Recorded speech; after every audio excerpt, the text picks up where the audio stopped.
Welcome back to the Party with Strategy podcast. Stratpack's in the building, baby. Patreon episode. It's been a jam-packed week. We skipped the solo app for last week. Sopa was in here and he hit a couple of nerves, and I got a little passionate about some things that I probably shouldn't have been speaking about, so we had to throw that on the Patreon. I hope you guys enjoyed it. It was a good app. It was fun. It was nice to film with him. I've known him for a long time, but we've never had like a real conversation. I feel like he's always been a little bit more quiet and like timid, and I feel like as of recently he's been coming out of his shell a bit, which is probably at least some part of the reason he wanted to do the pod. So that was cool. Good episode. I felt it worthy. Patreon worthy. You guys are the real supporters, and I do absolutely feel a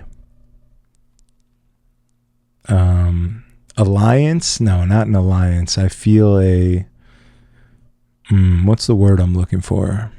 Affirmation? No. I feel indebted to you to give you something worthy.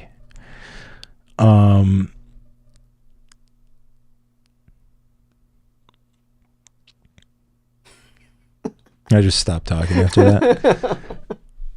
It's been a long week. It was our first Wednesday that we started at Celeste. So me and Heavy are now Wednesday, Thursday, Friday, Saturday. I'm back to DJing 4 nights a week, which is really, when I got home from Houston, something that I vowed never to do again.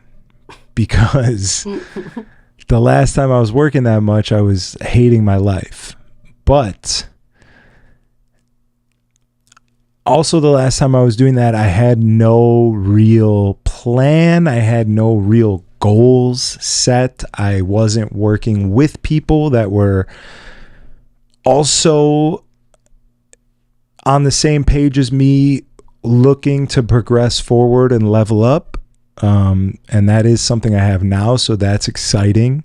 It definitely makes it better. It makes it easier. It makes me happier. I'm more positive going into work. It doesn't feel like a job as much as it feels like a mission that I'm going to try and accomplish, which I like a lot.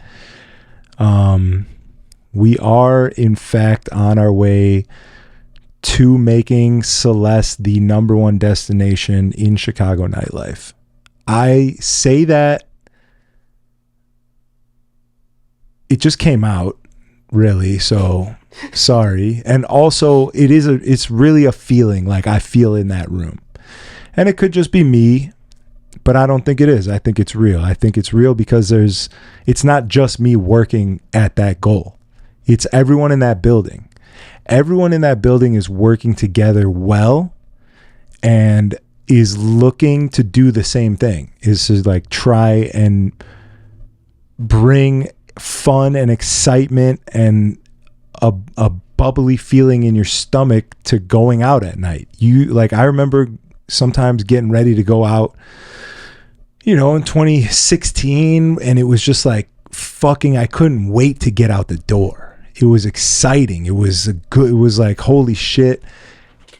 This city is on fire, and it just feels good to be out and breathe Chicago air with Chicagoans and drink not Chicago liquor.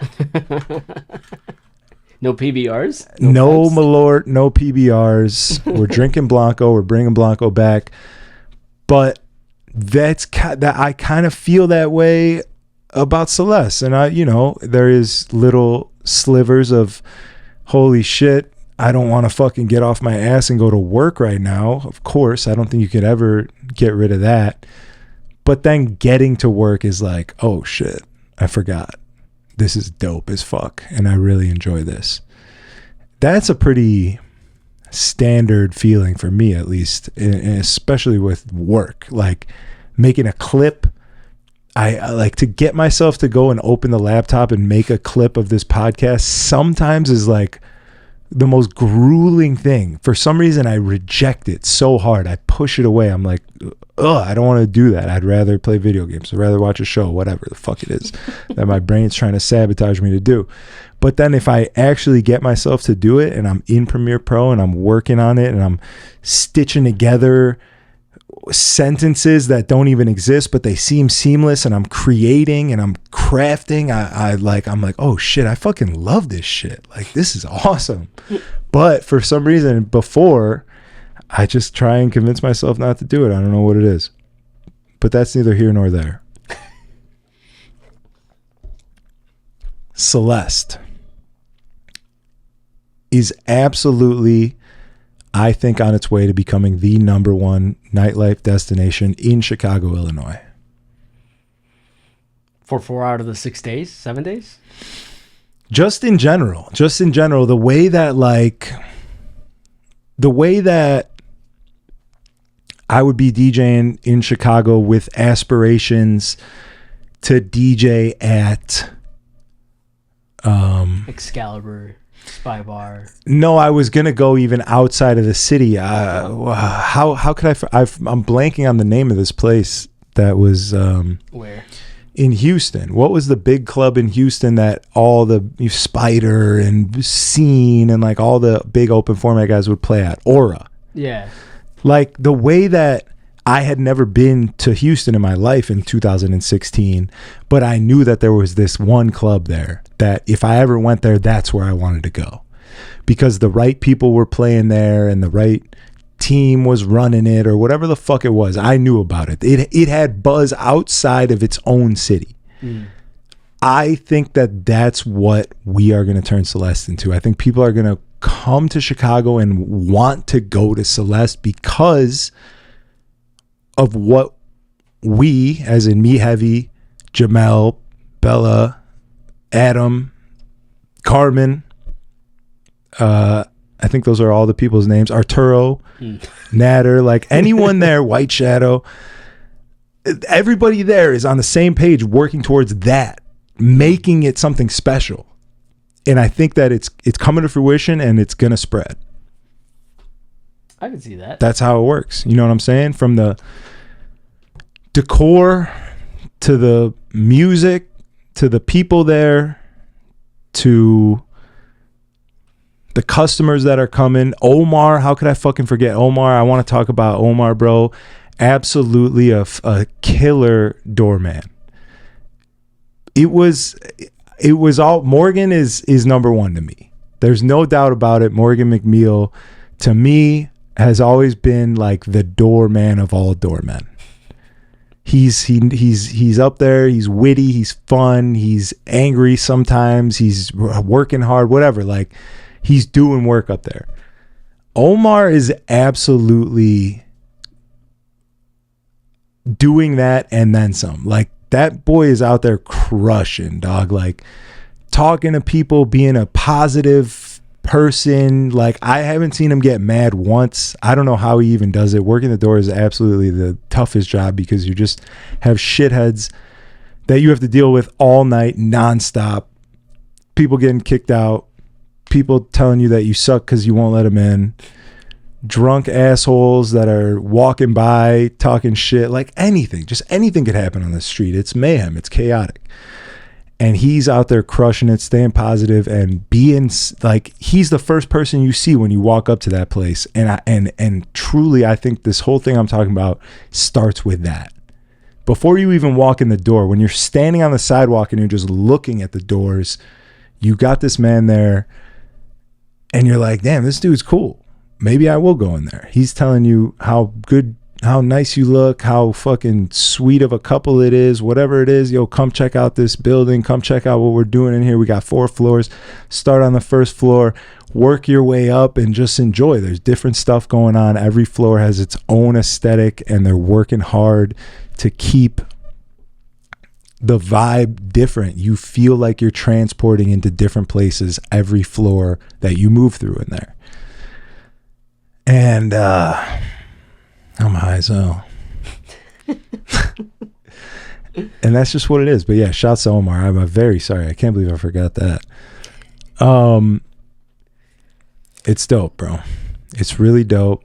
and I'm excited for it. We started Wednesday, industry night on the second floor. That's also the cool part about working there 4 nights a week is so much different from working at another spot 4 nights a week, because there's different floors and we're playing different music and it's a different vibe. And it's even Thursday in the garden is a different setup, right? I'm not on my laptop, I'm on sticks.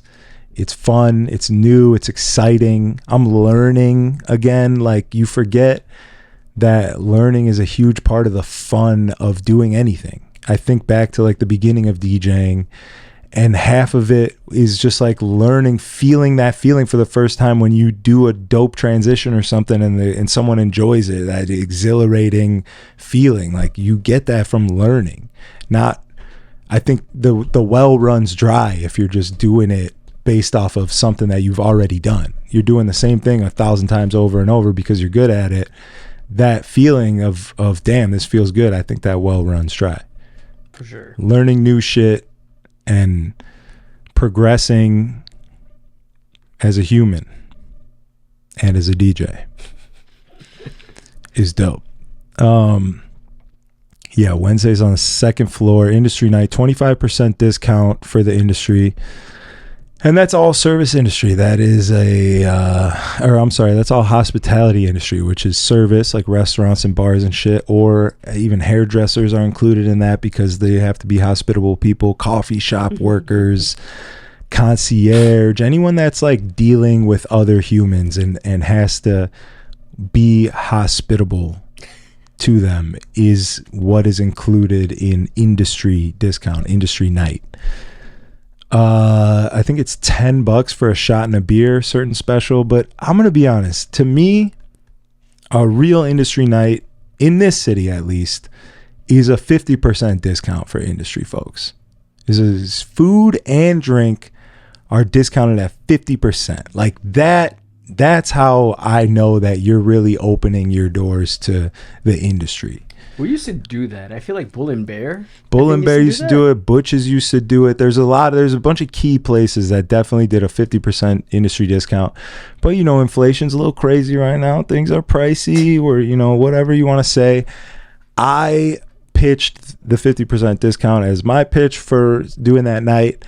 Obviously didn't make it that far, but I will tell you that I'm going to go back and pitch that we do some sort of like VIP card, some sort of card that will get that you're an upper echelon, upper tier industry person that supports regularly and whatever. I feel like there should be a little VIP industry card. That's the whole point of me bringing this up, is that's my next pitch. Yeah, I remember someone used to do that too. I forget who it was that used to tell me that, like, oh, I have a card for this, and like every time you showed it, like they'd let you in, they'd hook you up at the bar. I don't know if it was Mannequin or it used to be someone. It was like a red card. I really remember that on there. Yeah, that was like when I was young, like 20s. It's definitely been a thing, which you know, that's I think another cool part about it is we're bringing something else back. Like, we're really, I don't think that place is trying to like reinvent the wheel at all. I think they're trying to bring us back to the basics. What really makes somebody want to come out in the first place. I think it was like prior to like the bottle service time, so it like that was like the exclusivity. Like, you had that members only card that like oh shit, like they like take care of you. Like, that was a sign back then. Now it's just like, oh, you're spending how much? Yeah, all right, cool, we'll take care of you. Here, right. I do this every weekend. I have people that spend $5,000. You're only spending $1,000. Like, you don't mean that much to me, but I still want you in here. So like, I'll kind of take care of you. Like, classic like VIP nightclub host kind of thing. Yeah, having a card was dope because that meant that like not only did you support that place, but obviously they support it back by taking care of you too as well. Exactly. So I'm gonna pitch that. What else is going on in there? Honestly, I feel like everything that's gonna happen is gonna happen this weekend for Memorial Day. So yeah, they're going to be open Sunday. I'm actually not doing that party, thank God. I'm going to Aaron's parents' lake house. We're going to relax, a nice little vacation. It's what the kid needs after this 4-day week. And today. After today, fucking Maximo raising my blood pressure. Now I know what it's like to have a son. Jesus Christ, the kid won't listen to anything I'm trying to tell him. I'm like, I'm trying to help you out. I'm watching you go about this wrong. I don't say that about very many things. I don't think I have a ton of knowledge on a lot of things where I could tell somebody else what they're doing wrong. But in this particular case, I feel very strongly that my advice would help in a lot of ways. I was waiting for the parental, this is for your own good. Yeah, exactly. I was over here screaming at him. I don't know if I have to leave it or not, but you're like, I think you've been sipping Chris Hart's 2C. I was like, oh, shit. Yeah. He won't watch. I said a lot of things. Now that we're talking about it, I said a lot of things that we may have to cut out. The celebration of the man's death who pulled a gun on me, that might be a little much. I just don't want... I think that's fair because it's a shitty person. Listen, I feel the same way, but I'm thinking about a family member of his, a dangerous family member of his, potentially seeing it, and you know, like I'm celebrating the death of his brother or something. He might want to kill me 5 times. Though. I think we may have to just snip that little part out. I'm thinking about it. I just don't want any issues. Things are going so well. Don't worry. I don't need to be killed by some fucking little village gangster. It would be a bad look at this point. Trust me, I was taking mental notes. I should have been written them down, but I think I have to watch the episode back again because there's like... I screamed. We were going in, dog. We went hard. The thing about it is, like, I think it's classic Maximo. That's the sad part because you're like, all right, I'm expecting him to be like that. But at the same time, too, I'm just like thinking, I'm like, he's doing this to himself because he brought it up again later. And it's just like, bro, did you not like... Are we running in circles here? Like, is this like self-sabotage? I don't think he's fully that dumb. I think he's pretty dumb, but I don't think he's fully that dumb. I think he understands a podcast and entertainment, and I think he was trying to argue for sure. There was definitely at least some cases where like he was leaning that direction just for the fact that we are trying to have an entertaining conversation. And passion is about as entertaining as you can get. So I do think that there was some of that as well, which is that's a good guess. He knows what he's doing. I think but then he would say, like, why are you still bringing this up? I'm like, you brought it up. Yeah. You did. Yeah. Classic, though. Yeah, so we might have to cut that part out. I just don't want to die, you know? Well... I'm just thinking about the fact that I'm celebrating someone's death who is, in fact... We lost him in gunfire. So that's not great. You know, that says the type of person he is and the type of people that he hangs out with. And I just don't want someone who may have really enjoyed I didn't enjoy his presence. I wish I could sit here and tell you that I enjoyed his presence. I didn't, but there may be someone else who owns a gun who did enjoy his presence and wouldn't like me speaking and celebrating his death. That's all I'm saying. So we may have to cut that out. Now we can leave it in here because we are on the Patreon. This is for the people, and I will die for the Stratpack. I'll tell you that.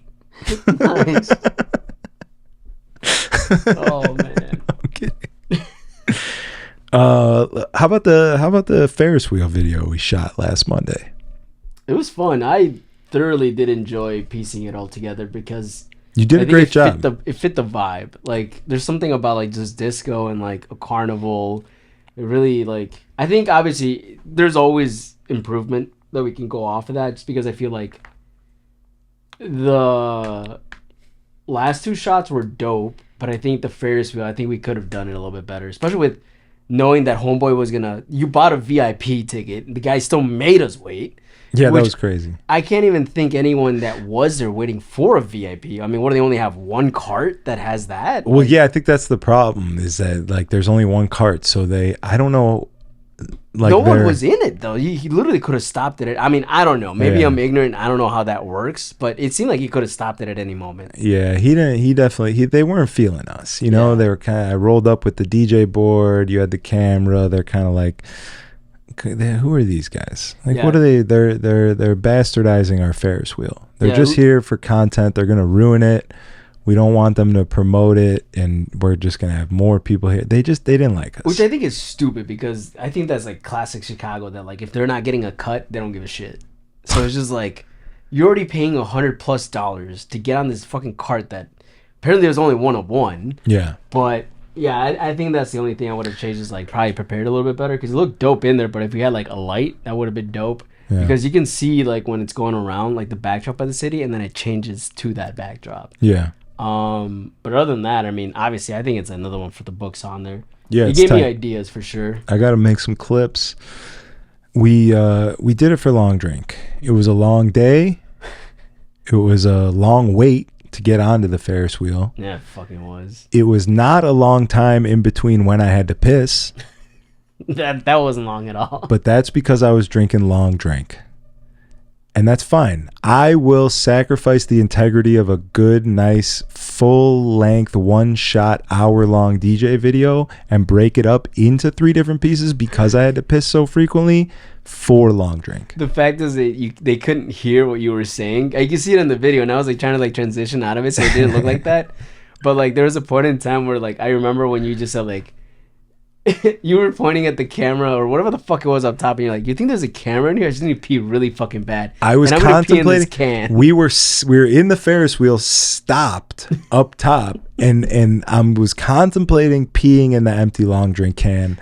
I had to look around for cameras. I forgot about that. Yeah. I was ready. I was ready to risk it all. I mean, anything for Long Drink. Yeah, for sure, absolutely. We love them. Yeah, it's a good thing. I was thinking about leaving it on there because I think the mic on the camera got that, since it was like right in front of you, and I was like, that would have been funny, actually. That would have been great. You did do a good job cutting it together. You got sick ass B-roll. What should our next one be? You got any ideas for the next one? Where should we film it? I think we need to stick with Chicago, because we got the Chicago backdrop, we got the Chicago River, we got the Chicago, obviously, Ferris wheel. I think we might have to go to the south side. Okay. No, hell no. No. We go shooting a Harold's Chicken. Dude, that's the thing, is like I was thinking there, and I'm like, damn, it kind of seems like the Ferris wheel is kind of like that is Chicago. Yeah. But I think we still need to do one like maybe at the Bean for the summer. That'd be dope as fuck with the people on the backdrop. Bean could be cool. How about Superdog? Have you been to Superdog? The one what Superdog is? The original one. No, not the original. Only the one by like Wheeling. I forgot what. No, that's the new one. Yeah, that's the new one, which is still good. But the original one with the 2 hot dog people on the top on the roof, they have like a drive-in. It's old school. It's up on the north side. I feel like that would be a tight. Maybe it could be because I do like the switching of locations. Well, the thing is, like, I was thinking back as I went out to Indiana yesterday to do this. I have that drone, but it's terrible. It's like it's dated now. Like it kept crashing on me. The app, not the actual drone itself. Yeah. But I think doing like a drone shot at some of these places would add that value. Oh, to it'd be sick. But the bad thing is like the 2 cheap ones were like 20 minutes of flight time is not enough. But the expensive ones, the ones that are like $700 plus, give you 50 minutes. But obviously, it's like $700 for that one shot. But I think Superdog would be that dope because one, it's like on the outskirts, right? It's like almost a suburb. Yeah, it's up on Milwaukee. It's in like Schiller Park or like Portage Park. Like it's some one of those parks. If it's designed almost the same way as the one in Wheeling, where it's like a drive-through 50s style type shit. Dude, I think that's exactly what it is, but it's the original, so it looks even cooler. The drone shot would add that. Oh, it'd be insane. It'd be sick. I think. What if we did a food edition? What if we did like 3 different locations on the north side of Chicago? We could do Superdog, we could do Dairy Star, and then we could do like one more. Maybe we'd have to go to a fucking Indian spot on Devon or something, or maybe we could go to somewhere in Rogers Park. We could hit. We could do like Gene and Jude's. I don't know how far that out. Well, I wouldn't want to do 2 hot dog spots because I'd like to. Hot dog, pizza. Well, we could do Lou's in Lincolnwood. Yeah, that would be dope, I think. But I don't know if they'd let us film in there because like Dairy Star, you could film. That pop-up party there. They set that up themselves, like because Superdog's outdoor, easy, and you want like the building itself in the shot, so that, and Dairy Star is the same way. We need like one more kind of outdoor, maybe like Johnny's a little far from there for a 1-day shoot. Johnny's Beef. We could do Bunny Hutch, which is not really food, but it would look cool on camera. It's a little mini golf place.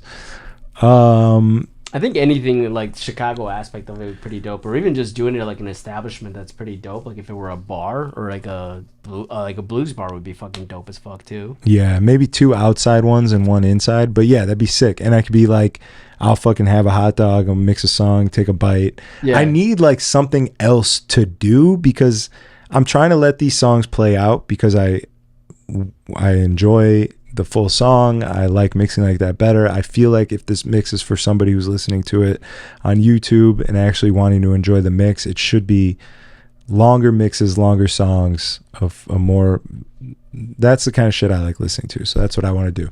But it's tough to let a song play out for like 3.5 minutes and just like, what do I do? This is a DJ video. I'm on camera. I'm just waiting for the mix point. Like I need something else to do. So if I could eat in the middle, that would be tight. That would be the cool, because I was watching that on YouTube too. I was like fucking bored out of my mind, so I just started scrolling on my subscriptions, and there is one that is shot like at a restaurant. I think it's not AM radio. I forgot which one it is, but it's literally made at a coffee spot that also serves food, and it's just like 3 cameras. One's off of a crowd shot in the benches, just like hanging out. The other one's the DJ shot, and then there's like a third shot that's like almost like in a beachside aspect of it. And it looks really cool, but for that you would obviously need people. I don't really think like that's like a European type thing where they don't mind being recorded. Yeah. Here, if we record people at a fucking, I don't know, Super Dogs, like I feel like they're like put off by it. They're like, oh, I'm on camera. I'm like, well, dude, it's yeah, it'd be hard to get like B-roll outside of the actual shot itself or to get. But we could do it. The only thing is obviously finding what to put in between that whole hour, because that's like the other thing with the Navy Pier thing. No, we could get good B-roll for sure. We can get dope B-roll. If you had the drone, we could do that. Would be sick. We can also set up like a different angle and to get the Superdog characters on the roof and shit, or you could get someone driving up into the drive-through, or like one of the people delivering the food putting it on the window, whatever it is. We just get it from a little further away so you're not in their face, but we'll be able to paint the picture. I think it'll be tight. Well, that's the issue, where essentially down the line, if this could work out to just like kind of what the coffee shops do for, or the DJs do for some of these coffee shops, I think we could do for some of these places, because at the end of the day, I mean, it's like a day in the life of, with a mix included into it. So it's just cool for them to not have to like invest fully, but also be part of the process, so that way like, oh, it's content, so we can put it out there, we can promote it, whatever, like small little shit that happens with that. Yeah, that'd be tight. I think it'd be dope. I would love, let's do that little food edition, Northside food edition. Because when I open my TikTok and it's a lot of Chicago shit, it's like, if you're in Chicago and you're trying to date and it's like some girl just talking about her problems in Chicago or whatever, but it's even like non-famous influencer people, you know, like I feel like that's just kind of part of my algorithm is Chicago shit, and I really enjoy it. So instead of, most of the times I'm thinking about making something, I'm not thinking about just Chicago seems so small. You're like, well, this is going on the internet. It could reach the world. Why would you only think about Chicago? You should be thinking about the world. But I think I need to switch that, because now I really do want to focus on just like more Chicago shit, because I enjoy it. I enjoy watching that shit. So I'm like, oh, this is something that people like, and you can benefit from reaching a smaller market like that rather than the entire world. You know what I'm saying? Well, you could kind of, I mean, obviously within tweaking it, we could make it in the sense where like you're mixing, but you could also like take not just B-roll, but like let's say include there the like, let's say you're just eating a dog from Superdog, right? Like that in itself could be a B-roll clip on as well too. And then like a little bit of sound coming like, oh, this is really good, or like, oh, like little segments. I don't know. I've seen it with some people where like you add the background noise into the music when like obviously it's just a beat itself, and it sounds so natural and it looks really dope. Yeah. That'd be tight. Which obviously I've kind of wanted to play around with it, because I've seen it with the bridge one. The bridge one where like people were walking by, people were talking as well too. It would have been cool to just have like the city soundscape, noise, everything also going into these transitions. Which Yeah, I wanted like if to do, like but if yeah. B-roll pops up on the screen, it comes in with the With the city audio noise, in yeah. the background, Because but like you that's hear how the it city. starts, right? It starts with Yeah. city noise, and like you could just keep doing that throughout the mix. That'd be Yeah, dope. that's what I was saying because I like it's pretty cool. Obviously, it's a little bit more work, but it's easy work really when you look at it because it's just adding a mic into the camera. That's Mm-hmm. it, pretty much. But obviously, I like doing it in the beginnings because like you hear the city soundscape. Like I did it with all the ones that we've done it, and then it goes into the mix, and then towards the end it goes back into it as well too. But like little everyday shots I think is what's pretty cool because you also see the real aspect of things where it's just not you just DJing there. You also seeing people doing things while you're DJing as well. So like Yeah. you said, like recording people like getting their order, getting a drink, kids playing around. Yeah, it shit paints like a that. gives you a really much better feel for what it feels like to be sitting there Yeah. listening to me train wreck. Well, yeah, going back and like how you were just I mean it's a good thing I told you. Obviously I was like, yo, I just played the song from the beginning and then I'll just cut it up onto Yeah. it. Bro, it ended up coming out so seamless that you wouldn't be able to tell that we just fucking switched on there. Yeah, no, it was great. It was So- awesome. I enjoyed watching it. In the beginning, like when we first start in the fucking Ferris wheel, I just look so uncomfortable because I am physically and mentally. I'm like, what am I? I'm fucking 35 with gray hairs in my beard, and I'm at Navy Pier with a little tiny DJ controller trying to fucking film a video. I just feel uncomfortable as fuck.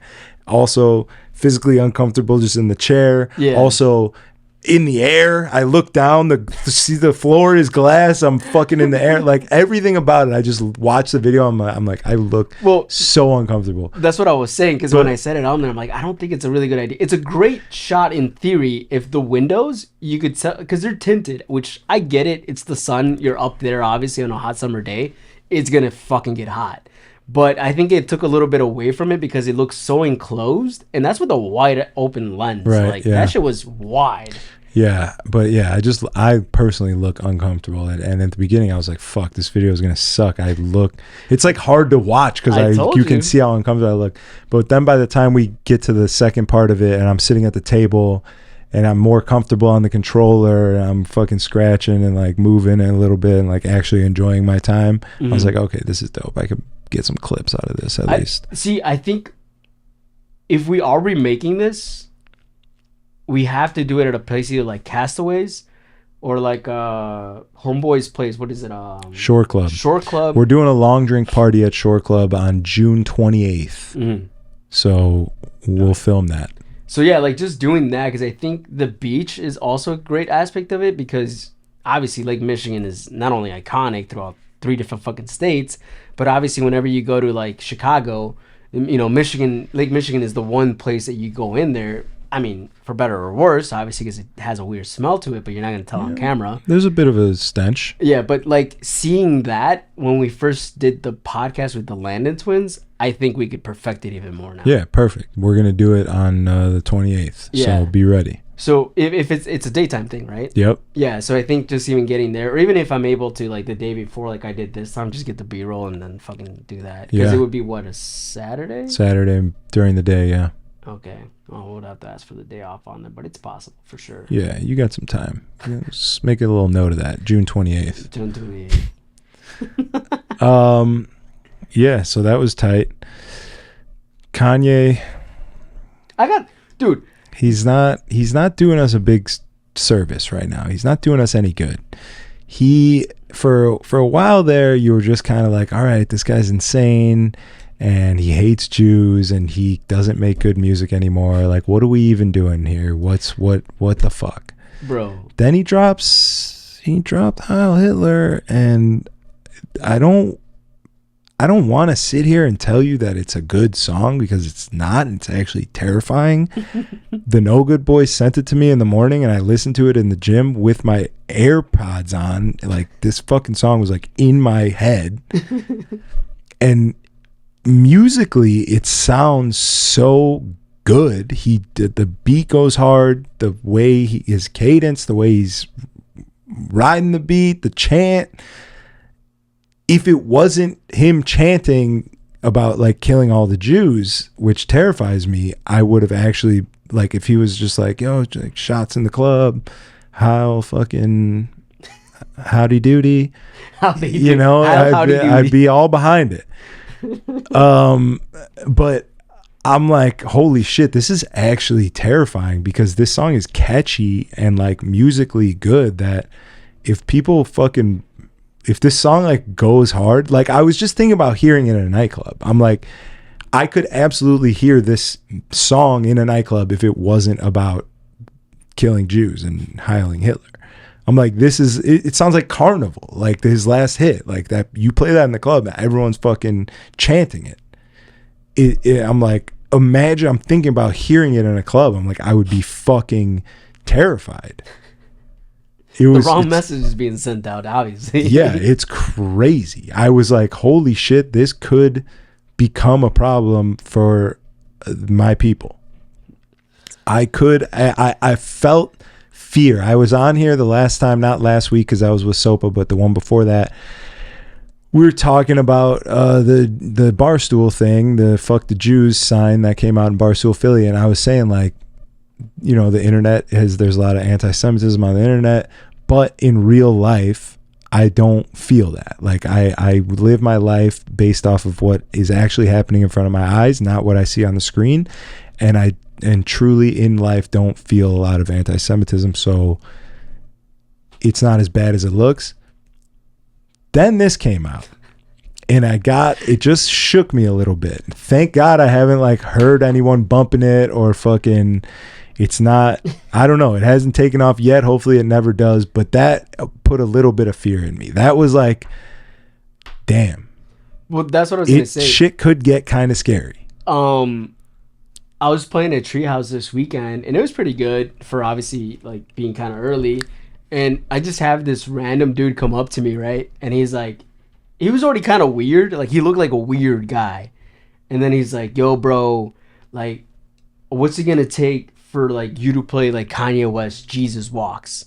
And I was like, out of all the Kanye songs, I'm like, it's not a bad song by any means. That's, like, old Kanye. That, yeah, like, I used to bump the fuck out of that. Right. Like, I remember, like, dude, it would play on the radio station. Yeah. And I was like, all right, but obviously different time back then than what it is. Yeah. So he, like, slips me, like, 2 5s, and I'm just like, all right, well, it's not that bad. Obviously, people know that this is a Kanye West song, but I'm like, dude, there's an underlying message here. For this dude to come up here and, like, request a song, I'm like, whatever. Maybe I'm overthinking it. I play it. I remember it was like a shitty mastering off of it, so you couldn't even fucking tell it was Jesus Walk. Like, you could hear the beat and everything, so whatever. Then he comes back again, and then he's like, he requested, what's that song? Runaway? And then he, like, comes up again, and, like, dude, it's the same guy now with his friend, and now his friend's got 2 5s on there, and Tommy's like, yeah, he's like, oh, you can play, like, everyone knows the chorus and all that as well, too. And I'm just thinking, I'm like, these are probably the 2 weirdest Kanye West songs to request now. Yeah. And I'm just like, all right. And now you're telling me that this song obviously comes out. I mean, I'm not probably going to download it because it's a... Did you hear it? No, I haven't yet. You didn't listen to it. I mean, I wouldn't suggest downloading it. Please don't download it. But I mean, at least, you know, just... I don't even want to promote listening to it. But I also... If I were to sit here and be like, oh, that song fucking sucks, like that song's a piece of shit, why would you ever even listen to it? Which is true in the context of the song itself, but musically I just have to like reinforce the fact that musically it doesn't sound bad, because if I didn't say that, I feel like my opinion would mean less to anybody. Like if somebody tried to argue that with me, that it was like musically terrible, I would be like, oh, you don't really know what you're talking about. You know, and I just for my own sake and for this podcast and for the Stratpack, it's scary how fucking catchy he made it. Well, it's actually crazy. A guy who knows how to musically and harmonically make good music, is only made worse by the fact that the message that he's putting onto it is just like, holy fuck. Like you said, if the beat itself goes hard, and okay, great. He could have probably sold it to another artist. They probably could have taken it, had a club bang or whatever. The fact that he said, nah, fuck that. I'm keeping it. This is my message. I'm going to make you like this, but also hate me the fact that I made this so good. Yeah, I mean, art, you know, they say good art is supposed to invoke emotion, and he definitely evokes some fucking fear out of me. So it's the art, art is art, whether the message is good or bad. But yeah, it's not a great message. It's like at the intro of Paris, where it says like, what's from the Will Ferrell telling Homeboy from Napoleon Bad? Yeah, he gets the people going. Gets the people going. Yeah. Yeah. So it's just like, I think he knows off of that polarizing takes like that. Obviously, he's not under a label. That record probably didn't fucking get released on anything, so you have to go out of your way to probably get it. Oh, for sure. Yeah, they took it off the DPSs and shit. I think it's on Rumble, which is X. You could find it on and shit. But so for the fact that he knows that, obviously, like, hey, this album has to be even fucking like work harder for people to go on here and listen to. Yeah, which it did a decent. I mean, from what I saw, it did a pretty decent amount of number for not being under a label. Yeah. So by the way, I said DPS, I meant DSP. Yeah. So it's kind of nuts that there's people out there like, oh, he dropped an album. Bet here's like a couple 100,000 people that are gonna download that shit. Yeah. So it's still nuts that he has that. Dude, someone just needs to fucking slap. I mean, he the may anti-Semite out of the I don't know if he's gonna get slapped, maybe assassinated. I feel like after that, it's a definite possibility. If they went for my boy Donnie, they may just have no problem going for Kanye. That's all I'm saying. The fact that there isn't a fucking huge target on him though is still kind of crazy. Like, this man has been saying some wild shit about a lot of people, and yet not something, but nothing has really been like. Yeah, I'm nervous. He's not canceled. I'm canceled. Fuck canceled. He's not dead. Dude. Talking shit about... He's posting all sorts of crazy shit on Twitter about other rappers and powered members of their entourage and security and fucking all sorts of shit. I'm over here scared about talking about some dead guy that fucking pulled a gun on me at Gold Coast Social. Kanye's got no fear whatsoever. But it's crazy though, because what exactly gives him that? Is it the respect that people have for him, what very little is left? Or is it the fact that he can't be touched because he knows too much out of these people? Like, what's fucking saving this man? To be honest, I don't know. I think a lot of people write him off as just out of his mind, because I think he absolutely is. So maybe a lot of people are not as upset as you'd think they'd be, because he's just going on like a manic rant, and they're like, oh, I mean, he's just insane. Who gives a shit what he's saying? That could be part of it. People maybe can't get to him. I mean, the guy's always like out of the country and shit. I keep seeing videos of him and his wife's titties, and they're always in a different country. Like or Italy. Yeah. He's been in Italy a lot. He's been in what is it? Japan. Yeah. For whatever fucking reason. Maybe that plays into it. I don't know. But he's going a little ape shit, and I just hope that the dust settles and that song becomes forgotten about, because... Well, I mean, I can't really tell you the last Kanye West song that I actually fucking even like. I have a couple of his recent shit, but I'm like, nah, I'll just play his old shit. Yeah. I've never been a guy that doesn't play somebody's music because of what they've done, because the things that they've done has never really made me feel a certain way. I've never felt emotion from any of that. But this is like, I don't even want to play Kanye, because it's so negative. Everything about him is so negative right now that it feels like it's bringing negativity into the room. Oh, 100%, yeah. Now, I would feel the same way about R. Kelly if it was like the moment that it happened, the moment that this documentary came out and everybody was talking about it. Playing R. Kelly would really just only bring negativity into the room, because it's something that's on everybody's mind. The dust has settled on R. Kelly, and he's not heard from and not making any commotion. And like, when you think about him, that's not the first thing that comes to mind, because it's been so long. He's been so quiet. He's locked up. So like, to me, playing an R. Kelly song doesn't invite negativity into the room, because I think that everybody has let go of that, because we live in this constantly changing timeline of importance and news cycle of just more shit. Every day's new shit. Like, you can't even hold all of the shit. I think a lot of people have let go of the R. Kelly thing because it's not hot anymore. When it's not hot, people don't give a shit about it as much. So to me, that's the difference. If Kanye were to just shut the fuck up for the next couple years, and like people would think about his music and be like, damn, he used to make fire. And then you can listen to it and feel that way, rather than hearing a Kanye song and being like, this motherfucker's going crazy on Twitter. Have you heard this? You're like, oh, the only thing that hearing his voice does is bring up the controversy and the insanity. But it's so weird though, because like even then, like when I played Kanye, like I personally played Gold Digger, right? The Jamie Foxx part, they're singing into it. And the same thing with like Estelle and him on American Boy. Yeah. They sing it. Like it's so weird how. And then when Kanye comes on, it gets weird. But the thing is, like, sometimes it's like they won't rap along to his part, probably, all right? But like no one's really like coming up and being like, oh, you shouldn't play this, you know, the message that he's doing, that and whatever. It's weird how people are selective about these things. Well, yeah, I don't think anyone is upset with him for what he's doing enough to say don't play Kanye. Like women are very upset with R. Kelly because he was preying on women. Yeah. So like they get upset, they feel emotion when they hear R. Kelly sometimes. and that would rev them up enough to come to the DJ booth and be like, don't play this. I don't think there is that. Maybe, I don't know. Well, maybe like there's some Jews that are in the room that would come up and say that, but I just couldn't see that.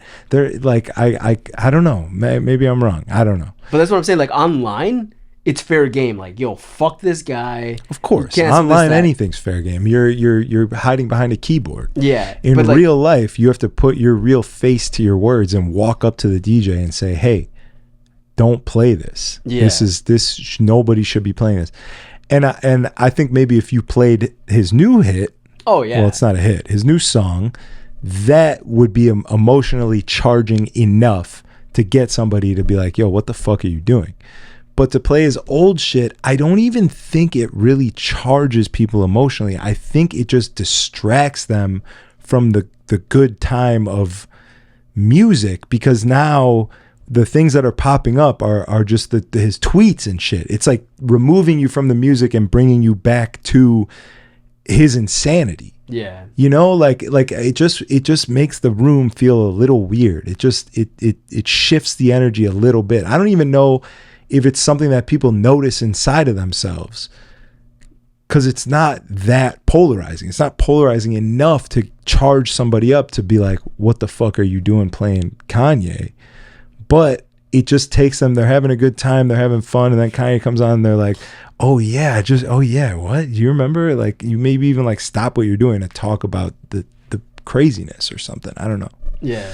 It's so weird. I mean, I can get it. Like, if it's R. Kelly and you're playing like Bump and Grind, like, yeah, obviously that's going to be taken a little bit, under a different guise than anything. I just think it's not top of people's minds at the moment. So the original feelings that you get from hearing Bump and Grind, from being fucking 12 years old at your school dance and dancing, like rubbing your fucking little hard dick on some girl's jeans, like that's the feeling that comes up, because it's a stronger feeling than the Netflix documentary. But at the time that the Netflix documentary was as prominent as it was and everyone was talking about it, those were then stronger feelings than the original hearing R. Kelly for the first time. Now that that's subsided, I think that people's original feelings from the music overtake the bullshit, unless you're just an emotional person like that's looking to play the victim and be upset about something, which is a lot of people. A lot of people don't feel shit, so when they get upset about something, if they feel it. It's an emotion, it's a feeling. They're like, this feels, I'm, whatever. They don't fucking feel other shit, so like they enjoy feeling charged up. Yeah, it is pretty crazy that like an artist could do something super fucked up, but chances are time will pass and their music is still going to be like, it's like, you make such a great song that it essentially cancels out what shitty shit you do. Yeah, because at some point in time, it's tied, like that song, for it to be so good and affect you in such a way, it's tied to a memory, to hearing it. Maybe it was the first time you heard it, maybe it was the 20th time you heard it, but now you're dancing with this girl, and that's the moment, that's the feeling that you remember. Holy shit, this was the first time I ever got to fucking grind on a girl, changed my life, whatever. Maybe you were fucking, I have a very core memory to Gold Digger. I have like a core memory that I will never forget. I was in Florida with my brother. We were visiting my nana without my parents. It was the first time we ever went there, just me and him. And he's like fucking 17 or something. I'm 12. We're driving around in my nana's friend from, like, she lives in this fucking condo association for old people. You have to be like 60 or above to buy a place there. That's nice. Where we're fucking staying, 2 little kids. And her friend had a car that she wasn't using, some old ass like fucking turquoise Honda shitty car that she was like, hey, you guys are here, you can drive it around, my brother could drive. It's like 8 p.m. My nana goes to sleep. We're 2 fucking rambunctious kids. What are we going to do? We hop in the whip. We just start driving around. Like, she lives in Hollywood, so we went to Miami. And we're just cruising around Miami, and we're listening to the radio. And they premiered Gold Digger for the first time. I mean, we're fucking insanely huge Kanye West fans. Yeah. And we're listening to the radio, and they just so happen to be premiering Gold Digger. The first time we're hearing it. We're cruising around Miami, just 2 kids, me and my brother, who's fucking showed me everything in the world. And we get to hear this song for the first time and be like, holy shit, bro. Kanye's nuts. Like, holy fuck. He flipped Ray Charles, and he did that with the drums, and he had that fucking synth bass line, and like the sample is playing. Like, you normally wouldn't make a beat for someone to rap over with vocals playing throughout it because they would clash, but like he made it work, and it just fucking mind blown. I'll never forget that ever. Which, to be honest with you, I think that's the one thing. This, I think, is the genius of him, even though he's fucking batshit crazy. But the genius of him was that each album that he put out, which was a couple years apart, maybe it might have been like 2 or 3 years apart, each stage of his album takes you back to that year. Like, it's kind of crazy how, like, when you think 808 and Heartbreaks, like, specifically what era that was. Graduation, or even, like, the singles that he had with other rappers that he made it as well, too. Like, his features were crazy. Dude, Slum Village. Even the remixes he was putting out when he would throw a verse on the beat before the song, like the Carrie Hilson shit. Yeah. Or fucking the Neo Because of You remix, or he hopped on the Tribe song with Consequence. Like, everything, bro. Yeah, that's what I'm saying. I think that's like the musical genius of him, but sometimes I guess you're too big of a fucking genius that you end up fucking driving yourself crazy at that point. But yeah, that's why I don't strive for greatness. I'm strive for just a strong, constant, always pushing forward mediocreness. Keep me normal. Yeah, just fucking just I want to just get the job done and continue to complete missions. That is the whole fucking goal. I don't want to be the best at anything. I don't think I could be. I don't think I have it in me, but I can be the most consistent. I'll tell you that. Or you could be like Maximo and just never see it. Bro, I'm like nervous to watch that back. It's like a kid getting yelled at by his dad. And then Carmen's just sitting there fucking... There were some times where she's just like, I have no idea what the hell you guys are arguing about, but I can tell that you're arguing. Yeah, it was ridiculous. But I got to piss again. It's my 14th one of the day. Thank you guys for listening. Thank you for supporting the Stratpacks in the building. Patreon, we love you. Everybody, thank you. I hope you enjoy. Drop a comment if you're... if you want to add to the conversation, or you got something on your mind, or you have a suggestion, or whatever it is. Nobody on the Patreon ever really comments. They watch, though, for sure. They watch, yeah, but nobody comments, and I respect it because I don't do a lot of commenting myself. But if you're sitting there and you're like, man, should I not? You should do it. You should do it. Drop a little comment. Let's get something going. A little dialogue, conversation, back and forth. I don't know. I'll see you next time. Thank you. Peace.